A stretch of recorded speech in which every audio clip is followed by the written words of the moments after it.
This map shows the geopolitical landscape of the ancient world. While your eye might naturally gravitate toward the Roman Republic, right next door sat a rival superpower that matched it in sheer scale, the Armenian Empire at its peak. You might assume the architect of this massive territory inherited a comfortable throne. In reality, he started his reign in a political prison. Before he was a conqueror, his homeland of Armenia was a vulnerable minor state, completely boxed in by the massive Parthian Empire. To keep this small buffer state strictly compliant, the Parthians demanded a royal hostage. That hostage was the young Armenian heir, Tigran. Tigran refused to play the victim.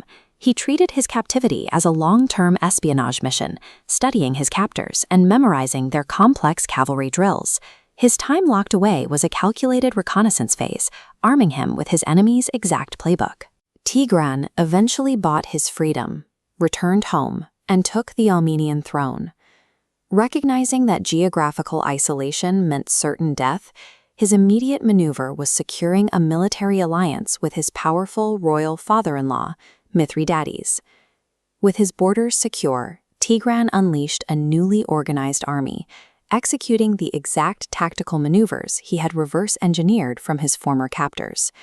He drove his forces aggressively outward, surging east across the map until his borders collided directly with the Caspian Sea. Then he pivoted, sweeping his armies entirely across the continent to the west until they completely engulfed the coast of the Mediterranean. A once landlocked mountain kingdom now controlled the turquoise waters and warm coastal terrain of the Mediterranean basin. By executing this sea-to-sea blueprint, Tigran shattered the geopolitical balance of the ancient world. A minor buffer state was now an active, aggressive superpower. Governing a sprawling knot creates an immediate logistical problem.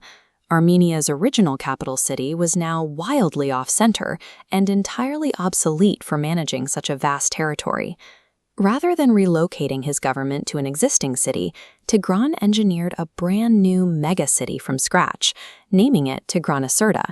He bypassed natural migration by systematically forcing tens of thousands of merchants, builders, and actors from his newly conquered territories to inhabit the city. He deliberately forced the brightest minds and laborers of Eastern and Western cultures to live, work, and synthesize their ideas in the exact same location. Tigranocerta functioned as a calculated cultural center of gravity, designed to bind a bloated, fractured territory into a single, unified imperial identity. Physical infrastructure solves logistics, but holding an empire together requires undeniable, almost supernatural authority. This surviving ancient silver coin shows his primary tool for mass propaganda, his currency. It established his profile and a distinct royal tiara.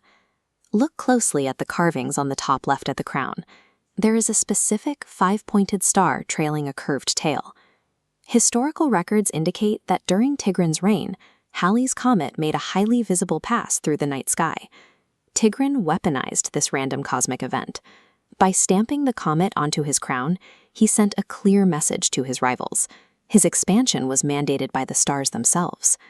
He began his adult life powerless, held captive as a political pawn, yet ended it as a ruler who literally wore the stars. Long after the borders of his vast empire eventually receded, the physical Armenian landscape remained as a monument to his era. True historical power is rarely inherited. It is systematically engineered through deep observation, patience, and the strategic audacity to redraw the boundaries of the world.